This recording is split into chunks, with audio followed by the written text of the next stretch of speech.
আসসালামু আলাইকুম প্রিয় দর্শক, অন্য মঞ্চ চ্যানেলে আপনাদের সকলকে স্বাগত জানাচ্ছি। আপনাদের নিশ্চয়ই মনে আছে এই মাসের 13 তারিখে যুক্তরাষ্ট্রে ডোনাল্ড ট্রাম্প এবং নরেন্দ্র মোদীর যে বৈঠক হয়েছিল, সেই বৈঠকের পর সংবাদ সম্মেলনে ভারতীয় এক সাংবাদিকের প্রশ্ন ছিল ডোনাল্ড ট্রাম্পকে উদ্দেশ্য করে যে বাংলাদেশে যে রাজনৈতিক পট পরিবর্তন হয়েছে, এই ক্ষেত্রে যুক্তরাষ্ট্রের ডিপ স্টেটের কোনো ভূমিকা ছিল কিনা, মানে যুক্তরাষ্ট্র অফিসিয়ালি অথবা আনঅফিসিয়ালি এখানে কোনো ভূমিকা রেখেছিল কিনা, এখানে টাকা পয়সা দিয়ে কোনো রকম প্রভাব বিস্তারের চেষ্টা করেছিল কিনা, এরকম প্রশ্ন ছিল। সেই প্রশ্নের উত্তর ডোনাল্ড ট্রাম্প সরাসরি উড়িয়ে দিয়েছেন, না, তার কোনো কিছু ছিল না। তারপর তিনি বলেছেন যে এই বিষয়টা অনেক দিন ধরে ভারতের প্রধানমন্ত্রী ওনারা নাকি দেখাশোনা করছেন, ওনারা জানেন, এই প্রশ্নের উত্তর উনিই দিবেন। এবং যথারীতি নরেন্দ্র মোদীর দিকে যখন উনি প্রশ্নটা ঠেলে দিলেন উত্তর দেওয়ার জন্য, মোদী কিন্তু কোনো উত্তর দেননি, উনি বরং অন্য প্রসঙ্গে চলে গিয়েছিলেন। এবং বিষয়টা যেটা দাঁড়িয়েছিল বটম লাইন, সেটা হলো যে যুক্তরাষ্ট্র, বিশেষ করে ট্রাম্প সরাসরি অস্বীকারই করেছেন যে আমাদের এখানে ওনাদের কোনো ভূমিকা ছিল না এক্ষেত্রে। এখন বুধবার মানে 19শে ফেব্রুয়ারি আরেকটা ঘটনা ঘটেছে, সেটা হলো যুক্তরাষ্ট্রের মায়ামি অঙ্গরাজ্যে ওখানে একটা অনুষ্ঠান ছিল, তাদের প্রেসিডেন্ট ওখানে উপস্থিত ছিলেন। সেটা হলো ফিউচার ইনভেস্টমেন্ট ইনিশিয়েটিভ, FII। এখানে উনি বক্তৃতা দিচ্ছিলেন। এই অনুষ্ঠান মানে কি, এখানে একটা প্রায়োরিটি সামিট ছিল, সেই সামিটে উনি বক্তব্য দিচ্ছেন। এবং ওখানে বক্তব্য দিতে যে বাইডেন প্রশাসন সারা দুনিয়ার কোথায় কোথায় অপ্রয়োজনীয় অর্থ বরাদ্দ করেছেন এবং করছিলেন, তার একটা তালিকা উনি এখানে দিয়েছেন। বলাই বাহুল্য যে ওনার মানে সঙ্গে যে থাকেন এলন মাস্ক, ওনার সহযোগী ইদানিং ধনকুবের, এই এলন মাস্ক কিন্তু এই তালিকাগুলো বেসিক্যালি তৈরি করেছেন। উনিও এই সরকারি সক্ষমতা বিভাগ নামে একটা প্রতিষ্ঠান, একটা জায়গায় ওনাকে ঢুকানো হয়েছে এবং উনি দেখছেন কোথায় কোথায় অপচয় হচ্ছে, কোথায় কোথায় খরচ কমানো যায়, এরকম।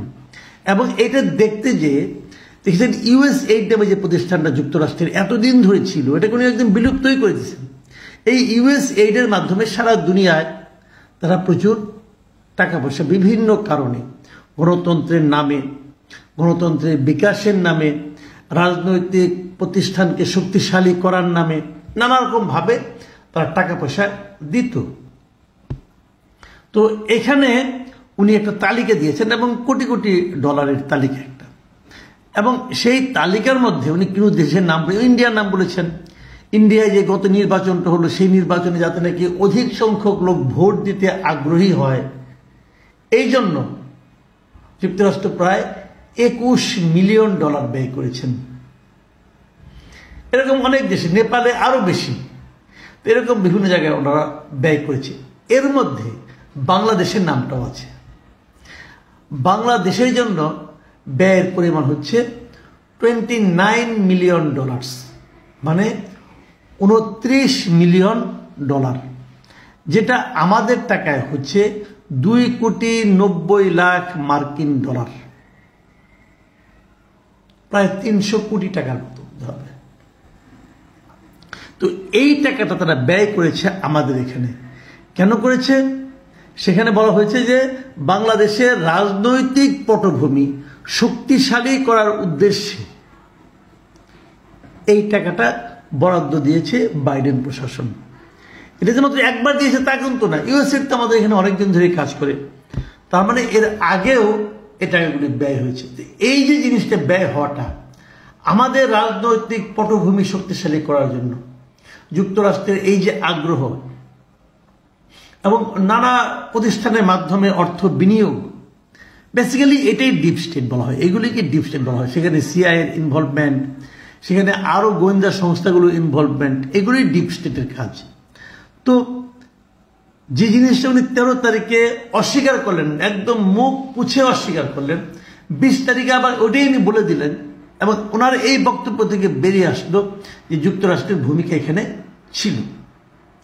তাহলে যে কথাটা এতদিন ধরে আওয়ামী লীগের পক্ষ থেকে বলা হচ্ছিল, এবং আওয়ামী লীগের শেখ হাসিনা নিজেও বলেছেন, আগে ক্ষমতায় থাকতে বলেছেন যে যুক্তরাষ্ট্র তাকে ফেলে দিতে চায়, তাকে সরিয়ে দিতে চায়, এবং তারপরে ওনার পতনের পরে আওয়ামী লীগের অনেক নেতাকে বলতে শুনেছি যে শেখ হাসিনার পতনের পিছনে যুক্তরাষ্ট্রের একটা ভূমিকা ছিল। এই যে বিষয়গুলো ছিল, এই যে কথাগুলো, তো এগুলো একেবারে মূল্যহীন, একেবারে ভিত্তিহীন।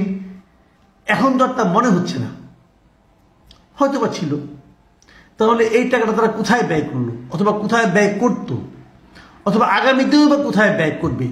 ধরেন যদি বাইডেন এখনো থাকতেন ক্ষমতায়, ধরা যাক, তাহলে তো এই অর্থটা তো বাংলাদেশে ইউনূস সরকারের জন্য পজিটিভভাবে ব্যয় হতো। ইউনূস সরকারকে আরো ভালো কিছু করার জন্য, ভালো কিছু দেখানোর জন্য হয়তো এটা ব্যয় হতো।